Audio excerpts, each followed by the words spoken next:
ভালো আছো। তোমাদের সপ্তম শ্রেণীর ইংরেজি ক্লাসে সবাইকে স্বাগত। সুভাষ প্রমিস এই চ্যাপ্টারের উপরে আমরা আজকে আলোচনা করব। এটি তোমাদের বার্ষিক পরীক্ষার সিলেবাসে রয়েছে এবং এর 12.1 থেকে 12.4 এইটার উপরে আমরা একটা টিউটোরিয়াল আগে করে দিয়েছি এবং সেটা আমাদের স্কলার একাডেমি ফর অল এই চ্যানেলটিতে রয়েছে। তোমরা যারা এখনো নতুন এই চ্যানেলটি সাবস্ক্রাইব করোনি তারা অবশ্যই সাবস্ক্রাইব করে নেবে, কারণ এই চ্যানেলেই তোমাদের প্রত্যেকটা বিষয়ের উপরে আমরা টিউটোরিয়াল করে দিচ্ছি। চলে যাচ্ছি আমাদের সেই মূল যে আলোচনা, সেই আলোচনায় চলে যাচ্ছি। এই হচ্ছে তোমাদের বই এবং তোমাদের বইয়ের তোমরা সবাই এখন 123 পৃষ্ঠা খোলো। 123 পৃষ্ঠায় দেখো 12.5। আর যখন টিউটোরিয়ালগুলো তোমরা দেখবে তখন কিন্তু বইয়ের সাথে বই মিলিয়ে নেবে এবং একই সাথে সাথে খাতা কলম তোমার সাথে থাকবে এবং তুমি আমরা যে পিডিএফটা দিব সেই পিডিএফটা দেখে দেখে পজ করে করে এটা শিখবে। এই চ্যানেলটি হতে পারে তোমার টিউশনির বিকল্প হিসাবে, অর্থাৎ তোমাকে এই চ্যানেলটা দেখলে তুমি নিজেই সবকিছু ভালো করে বুঝতে পারবা ধাপে ধাপে। সো সবাই তোমার বন্ধুদেরকে এই চ্যানেলটি সম্পর্কে জানিয়ে দাও এবং তোমরা নিজেরাও দেখতে থাকো। আমাদের 12.5 যেটি রয়েছে, now read the note on the past continuous tense in the box and do the activity following it. অর্থাৎ এখানে বলছে যে এখানে পাস্ট কন্টিনিউয়াস টেন্স, এখানে টেন্সের কথা আমরা আলোচনা করে দিয়েছি যে আমাদের 3 ধরনের টেন্স আছে। তার ভিতরে এখন যেটি আলোচনা করব আমরা সেটি হচ্ছে পাস্ট কন্টিনিউয়াস টেন্স। এই পাস্ট কন্টিনিউয়াস মানে কি? কন্টিনিউয়াস কথাটার অর্থ কি? কন্টিনিউয়াস কথাটার অর্থ হচ্ছে চলমান, ঠিক আছে? তাহলে এই পাস্ট কন্টিনিউয়াস টেন্সের আরেকটা নাম আছে, সেই নামটা কি? পাস্ট প্রোগ্রেসিভ, ঠিক আছে? এই টেন্স এই নামও এটাকে বলা যায়। তাহলে আমরা পাস্ট কন্টিনিউয়াস টেন্সের আরেকটা নাম হচ্ছে past progressive. Past continuous tense মানে কি? ঘটমান, বাংলায় কি বলি এটাকে? ঘটমান অতীতকাল। তাহলে এটা কখন হয়? এই ঘটমান অতীতকাল, পাস্ট টেন্স মানে তো অতীতকাল। এখন অতীতকালের মধ্যে আবার 4টা আছে। হ্যাঁ, past indefinite, past continuous, past perfect continuous. এই 4টা যে আছে এর মধ্যে এইটাকে আমরা বলছি পাস্ট কন্টিনিউয়াস এবং এটা বাংলাতে বলি আমরা ঘটমান অতীতকাল। তাহলে এটা কখন আমরা বুঝবো? An action that was going on, অর্থাৎ এমন একটা কাজ যেটা গোয়িং অন মানে কি? চলমান, যেটা চলমান। গোয়িং অন মানে হচ্ছে চলমান, অর্থাৎ হ্যাপেনিং, ঘটতেছে। হ্যাঁ, at some time in the past. হ্যাঁ, ফর এক্সাম্পল এখানে যেমন বলছে last Monday when I was leaving the birthday party my friend said goodbye। গত মন্ডেতে যখন আমি বার্থডে পার্টিটা ত্যাগ করছিলাম, লিভ মানে কি? ত্যাগ করতেছিলাম, তখন মাই ফ্রেন্ড সেড মি, কি বলছে? গুড বাই, আমার বন্ধু আমাকে বিদায় বলেছিল। তাহলে এখানে দেখো এখানে কি লাস্ট মন্ডে, অর্থাৎ গত, গত মানেই তো অতীতকাল, তাই না? অতীতকাল, এটা অতীতের কোনো কাজ, হ্যাপেনিং মানে কি? ঘটতেছিল। যখন বার্থডে পার্টি থেকে বিদায় নিতে ছিল, এই যে ঘটনা হ্যাপেনিং, সেই মুহূর্তে তার বন্ধু তাকে বিদায় বলছিল। এই একটা বিষয়, অর্থাৎ কোনো কাজ যখন অতীতকালে ঘটটা চলমান ছিল, ঘটতেছিল, যেটাকে বলি আমরা, এটা একটা হবে।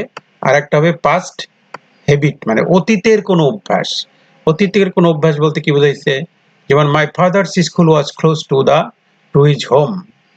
হ্যাঁ, মানে বাবার স্কুলটা ছিল কি? স্কুলের কাছেই।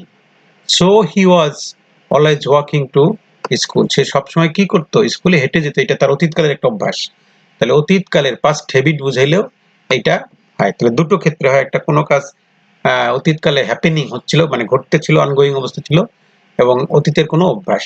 তাহলে এই হচ্ছে আমাদের, এই দুটো ক্ষেত্রে আমাদের কি হবে? Past continuous tense. বুঝতে পেরেছো নাকি? এখন আমরা যদি এই যে পাস্ট কন্টিনিউয়াস টেন্স, এর গঠন প্রণালীটা কি হবে, স্ট্রাকচারটা কি হবে?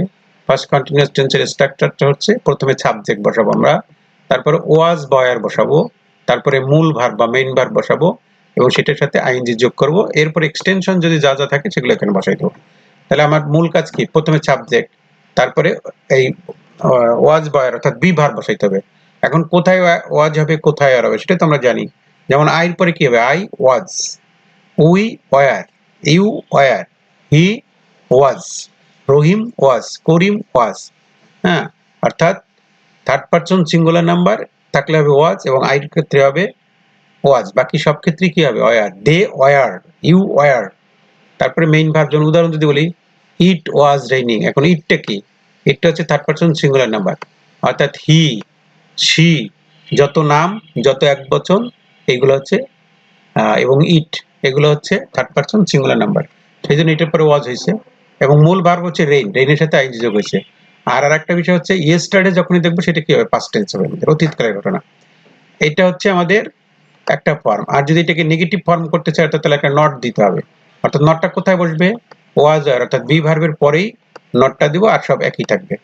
তার মানে শুধু একটা নট যোগ করব নেগেটিভের ক্ষেত্রে।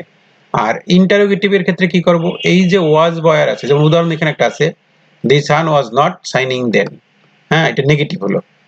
আর ইন্টারোগেটিভের ক্ষেত্রে কি করব, ওয়াজ বয়ারটা সামনে বসাবো, তারপরেই দেবো সাবজেক্ট, তারপর বাকি সব ক্ষেত্রে দেবো। তাহলে ওয়াজ আর সাবজেক্ট হবে। আরেকটা জিনিস বলতে হবে, এখানে বাক্যের শেষে কিন্তু এখানে প্রশ্নবোধক চিহ্ন হবে, আর উপরের দুই ক্ষেত্রে হবে ফুল স্টপ। যেমন এখানে আছে ওয়াজ ই ট্রেনিং হে দেন, তখন কি বৃষ্টি হচ্ছিল, এই ওয়াজটা আসছে, তারপরে সাবজেক্ট, তারপর ভার্বের সাথে আইনজি যোগ, তারপরে বাকিটা বাক্যের শেষে প্রশ্নবোধক চিহ্ন বসে গেছে। ঠিক আছে, এই তাহলে আমার মনে হয় এটা তোমরা বুঝতে পেরেছো। এখন এইটার এর পরেরটা যাওয়ার আগে আমরা এটার যে পিডিএফটা আমাদের রয়েছে সেই পিডিএফটা তোমাদের একটু দেখাই দিই। আমাদের এই পিডিএফটা তোমাদের এখানে আমরা এই টিউটোরিয়ালের কমেন্ট বক্সে দিয়ে দেবো। তাহলে আমাদের এখান থেকে মূলত যেটা আলোচনা করলাম, সেখান থেকে আমাদের ছিল পাস্ট কন্টিনিউয়াস টেন্স কি, সেটি আমরা আলোচনা করছি। তাহলে যখন কোনো অ্যাকশন বা ইভেন্ট বোঝায় যেটা অতীতকালে হ্যাপেনিং ঘটতেছিল, হ্যাঁ, for a particular time in the past, অর্থাৎ একটা নির্দিষ্ট সময় ধরে ঘটতেছিল এরকম একটা বিষয়। সাম ওয়াজ রাইটিং, লিখতেছিল, to his friend a letter to his friend, তার বন্ধুর কাছে একটা চিঠি লিখতেছিল, হ্যাপেনিং ঘটতেছে। এখানে ওয়াজ রাইটিংটা রেফার্স টু অ্যাকশন, যেটা অতীতকালের কোনো কাজ বুঝাইছে। তাহলে আমরা এটা বলছি, এখানে একটা বলছি, এবং এর সাথে বলছে পাস্ট হ্যাবিট, দুটো জিনিস যেটা আমরা ইতিমধ্যে কিন্তু আলোচনা করে দিয়েছি। এখানে তোমাদের জন্য অনেকগুলো এক্সাম্পল আমরা রেখেছি, যত বেশি তুমি এক্সাম্পল পড়বা তত বেশি তুমি বিষয়গুলো আয়ত্ত করতে পারবা। যখন তুমি পিডিএফটি পড়বে তখন তুমি এটা খাতায় লিখবে। এখানে দেখো এই পর্যন্ত আমাদের সবগুলাই এই যে কোথাও ওয়াজ হয়েছে, কোথায় আর হয়েছে, eating, working, studying, waiting, shouting, এগুলো হচ্ছে ভার্ব, ভার্বের সাথে আইনজি যোগ হয়েছে। আবার এটা দেখো এভরিওয়ান নট, এখানে নট নেগেটিভ থাকলে নট বসবে, এখানে নট বসছে, এখানে নট বসছে। আবার নিচের দিকে দেখো, নিচের বেশ কিছু উদাহরণ আছে, সেখানে কিন্তু ওয়াজ বয়ারটা সামনে রয়েছে, অর্থাৎ ইন্টারোগেটিভ যেটা বলছি আমরা, ওয়াজ বয়ারটা এখানে সামনে রয়েছে। এখানে দে, দে থাকলে কি হয়, দে ওয়ার হয়, সেই ওয়ারটাই সামনে চলে আসছে। মাই মাদার ওয়াজ, তাহলে ওয়াজটাই সামনে চলে আসছে। আর সবকিছু একই রকমের থাকবে। ঠিক আছে, আর গঠন প্রণালী ইতিমধ্যে বলেছি তোমাদেরকে, সাবজেক্টের পরে বসবে কি, বি ভার্ব, অর্থাৎ ওয়াজ বয়ারের একটা বসবে, যে কোনো একটা বসবে ওয়াজ বয়ারের, তারপরে ভার্বের সাথে আইনজি যোগ হবে মেইন ভার্বের সাথে, এরপর অবজেক্ট বা অ্যাডজান্ট বা বাকি যেগুলো আছে এক্সটেনশন যেগুলো থাকবে। যেমন my brother was cooking dinner yesterday, তাহলে যে ওয়াজ কুকিং হয়ে গেল। ঠিক আছে, তাহলে ওখানে ডিটেলস আলোচনা করে দিয়েছি, এখানে আরো বিষয় অনেকগুলো এক্সাম্পল দেওয়ার চেষ্টা করেছি, সেটি তোমরা দেখে নেবে। আমরা চলে যাই এরপরে আমাদের 12.6 যেটা আছে, 12.6, 12.6 এ কি আছে, now look at the following time table. এখানে টাইম টেবল দেওয়া আছে, যদি তাকাইতে বলছে, write what you are doing today at the particular time. এই যে সময়টা দেওয়া আছে, এই নির্দিষ্ট সময় তুমি কি করতেছিল, আজকে কি করতেছিলে, হ্যাঁ কি করছো। আর what are you did yesterday at that time. At that time মানে কি, সেই একই সময়, এট দ্যাট টাইম, অর্থাৎ আজকে 7টায় তুমি কি করছো, আর ঠিক গতকাল 7টায় তুমি কি করেছিলে। তাহলে এটা আজকের এবং গতকালকে একই সময়ের কাজ তুমি, সেটা এখানে দেখানোর চেষ্টা করা হয়েছে। আর একটা বিষয় তোমাদের জানা দরকার, সেটা হচ্ছে এএম, এগুলো সবই কিন্তু এএম দেওয়া হয়েছে, কারণ 12টার একটা আছে পিএম, একটা পিএম, একটা পিএম, দুইটা পিএম আছে। 12টা পর্যন্ত হচ্ছে আমাদের এএম হবে, জানি আমরা এগুলা।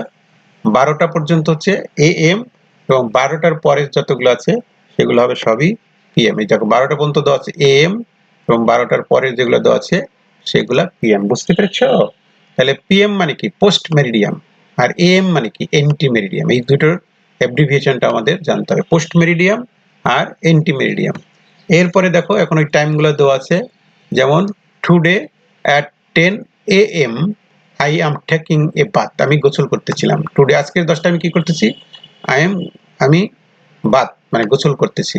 আর ঠিক yesterday at 10 AM I was talking to my friends, গতকালকে ঠিক 10টার সময় আমি আমার বন্ধুর সাথে কথা বলছিলাম।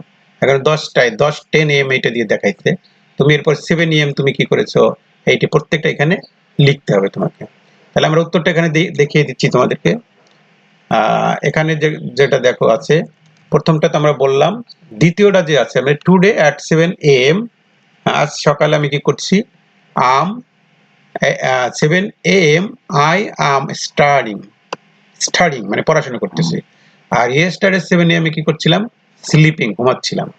টুডে এই টাইমে কি করছি, আম ওয়াকিং আউট সামস আমি অঙ্কগুলো করতেছি। আর গতকালকে কি হয়েছে, আই ওয়াজ রিডিং। তাহলে এইখানে যেটা বোঝাচ্ছে তোমাদেরকে মূল ফোকাসিং কোথায়, এখানে আজ মানে আজকের কোনো কাজ চলমান থাকলে এখানে present continuous tense I am, আর এখানে হচ্ছে আই ওয়াজ। তাহলে এইখানে ছিল প্রেজেন্ট কন্টিনিউয়াস, আজকের কাজের সময় হবে অ্যাম, আর গতকালকের বুঝাইলে হবে ওয়াজ। এখানে দেখো অ্যাম আর এখানে হচ্ছে ওয়াজ, অর্থাৎ আজকে কোনো কাজ চলমান থাকলে I am going, he is doing, তাই না? আর আই ওয়াজ স্লিপিং অর্থাৎ অতীতকালে হবে ওয়াজ, প্রেজেন্ট টেন্সে হবে অ্যাম। অ্যাম ইজ আর এখানে হবে ওয়াজ বা ওয়ার। এখানে উত্তরটা পুরোটাই তোমাদের জন্য আমরা রেখে দিয়েছি। এরপরে যদি আমরা লাস্ট একটা দেখি, যেমন টুডে, এখানে টুডে উত্তর আমরা এখানে টুডে টু টি এর উচ্চারণ দেবো কি টি টি টি টি টি। হ্যাঁ, today at 10 AM at 1 AM PM I am saying my prayer. আজ একটায় আমি আমার নামাজ পড়তেছিলাম। আম এখানে হচ্ছে আই অ্যাম। ঠিক একই সময় ইয়েস্টারডে আমি কি করছিলাম, ওয়াচ রিটার্নিং হোম।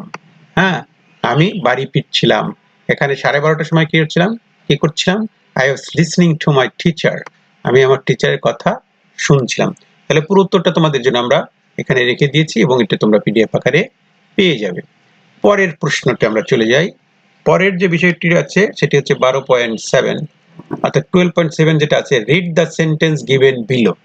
এই নিচের সেন্টেন্সগুলো পড়তে বলছে, then use the given verbs in the brackets to express the actions you are doing now and you were doing at the certain time in the past। অর্থাৎ আজকে তুমি এই সময় কি করতেছো আর গতকালকে তুমি কি করতেছিলে, আজকে কি করতেছো আর গতকালকে কি করতেছিলে। one is done for you একটা করে দেওয়া আছে এখানে।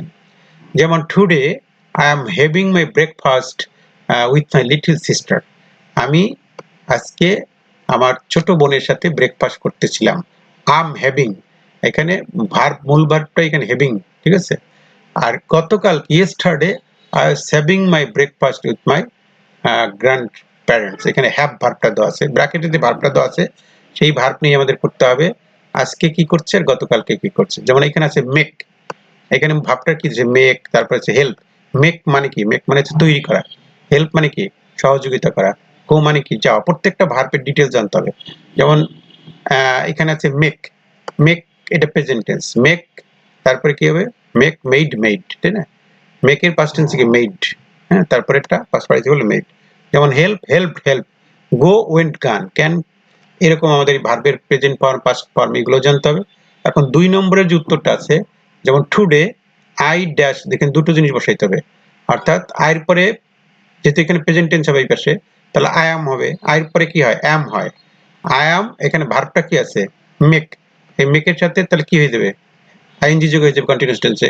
তাহলে এখানে হবে I I I am making, M A K ING যোগ, এইটা লাস্টের কোনো শব্দের লাস্টে যদি ই থাকে যখন আমরা আইএনজি যোগ করি তাহলে এইটা উঠে যায়, ঠিক আছে, ইউটে উঠে গিয়ে এম এ কে যে মেকিং মাই বেড, আমি আমার বেড প্রস্তুত করতেছিলাম, but yesterday my father was হয়ে যাবে, এখানে ওয়াজ মেকিং মাই বেড, গতকালকে আমার বাবা এটা তৈরি করেছিল মেকিং।